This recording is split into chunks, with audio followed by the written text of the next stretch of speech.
Hello friends, welcome to vlog with Sunil. ఇంకేరో matter ఏంటంటే నేనైతే నగరవనంకి అయితే బయలుదేరినాను. ఇంకా నగరవనంకి వస్తేనే నగరవనం ఎంట్రన్స్ లోనే ఈ స్టాచ్యూ అయితే ఉంటది. చాలా బాగుంది ఈ స్టాచ్యూ. ఇంకా పక్కనే కడప లవ్ ఫారెస్ట్ అని కూడా ఉంది. ఇంకా ఈ నగరవనంలో అయితే ఒక బాత్ కూడా అయితే ఉంది. ఇంకా అట్లే పక్కనే అయితే పీకాక్ కూడా అయితే సాగుతున్నారు. ఇదైతే పీకాక్ చాలా బాగుంది.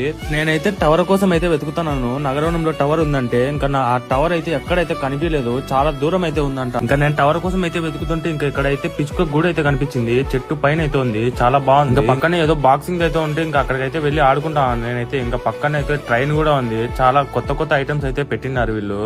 ఇంకా ట్రైన్ లకి అయితే నేనైతే ఎక్కినాను. ఎక్కితే ట్రైన్ అయితే కానీ పోలేదు. ఇక్కడైతే చిన్నపిల్లలకి అయితే చాలా బాగుంటది. ఇంకా వాటర్ ది కూడా అయితే ఉంది, వాటర్ లో ఆడుకునేది బోటింగ్ లాగా చిన్నది. ఇంకా పక్కన అయితే బటర్ఫ్లై గార్డెన్ అయితే ఒకటి ఉంది. ఇంకా బటర్ఫ్లై గార్డెన్ అయితే కొత్తగా పెట్టినారు రీసెంట్ గా. నేనైతే లోపలికి వెళ్తేనే అసలు బయటికి ఎట్లా రావాలో అర్థం అయితే కాలేదు. కొంచెం సేపు అయితే నాకైతే హెడ్ఏక్ వచ్చింది. ఎట్లా వెళ్ళినానో ఎట్లా బయటికి రావాలో అర్థం కాలేదు నాకు. ఈ బటర్ఫ్లై గార్డెన్ అయితే చాలా ఫ్లవర్స్ తో అయితే నిండిపోయింది. చాలా గ్రీనరీగా అయితే ఉంది, చాలా బాగుంది. ఇంకా okay friends, bye, see you in next video. Do follow and subscribe to my channel.